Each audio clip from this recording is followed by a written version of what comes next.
अपनी आवाज़ से लोगों को मदहोश कर देने वाली सुर साम्राज्ञी लता मंगेशकर ने हमेशा हमेशा के लिए दुनिया को अलविदा कह दिया। लेकिन उन्होंने सिर्फ अपनी देह छोड़ी है, उनकी आवाज़ हमेशा हमेशा के लिए अमर हो गई है। उनकी आवाज़ जिंदा थी, है और रहेगी।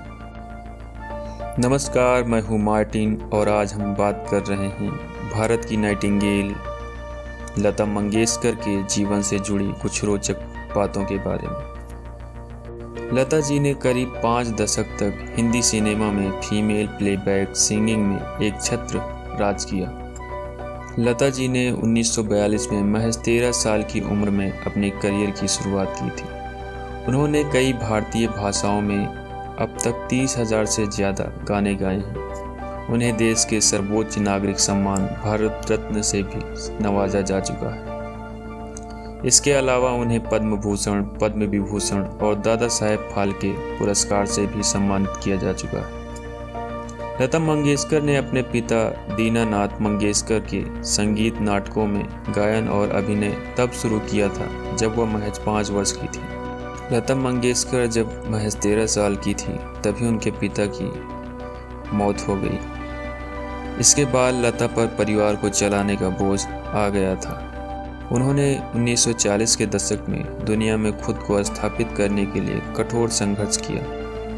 उन्होंने पहला गीत 1942 में मराठी फिल्म कीती हसाल में गाया था, लेकिन यह फिल्म रिलीज नहीं हो सकी थी। लता जी को पहली बार मंच पर गाने के लिए 25 रुपए दिए गए थे। यह उनकी पहली कमाई थी।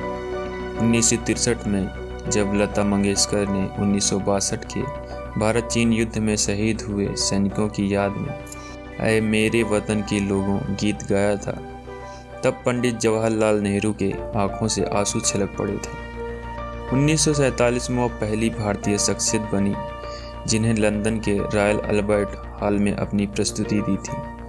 बॉलीवुड के शोमैन राज कपूर ने लता मंगेशकर की ही जिंदगी पर फिल्म सत्यम शिवम सुंदरम बनाई थी। इस फिल्म में लता जी ने अभिनय करने का वादा किया था, लेकिन बाद में उन्होंने मना कर दिया था।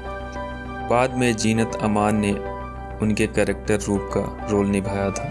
लता मंगेशकर, जिनकी आवाज़ की सारी दुनिया कायल है, उन्होंने शादी क्यों नहीं की?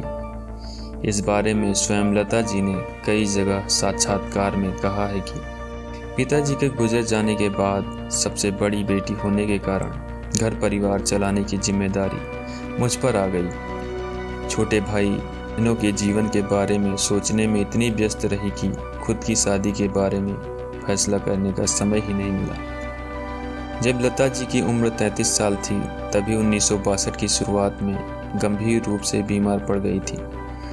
तब डॉक्टर ने बताया था कि उन्हें खाने में धीमा जहर दिया गया था। वह 3 दिन तक अस्पताल में जिंदगी और मौत के बीच जूझती रही। अस्पताल से आने के बाद भी 3 महीने तक बेड पर पड़ी रही। जहर से उनका शरीर तब टूट चुका था। इस घटना के बाद तुरंत उनका कुक घर छोड़कर भाग गया था। भले ही लता मंगेशकर जी आज हम लोगों के बीच में नहीं हैं, लेकिन उन्होंने समाज में अपनी जो छवि छोड़ी है उससे वे लोगों के दिलों में सदियों तक राज करेंगी।